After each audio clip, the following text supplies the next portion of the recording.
We can teach every child to decode, and we must. But let's be clear, decoding is not reading.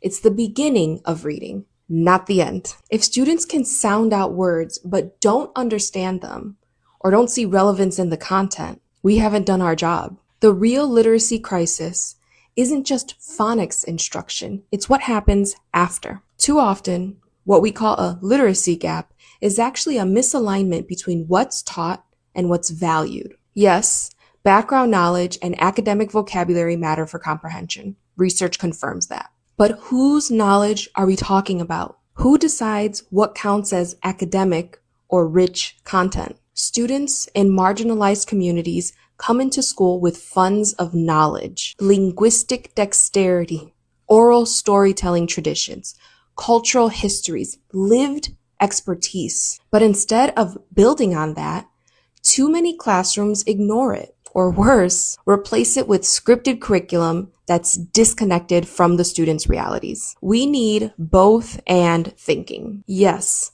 students need explicit instruction in phonics and vocabulary, but they also need books that honor their communities, texts that provoke deep thinking and opportunities to talk, write, and question their reality and the world around them. Comprehension is not just cognitive.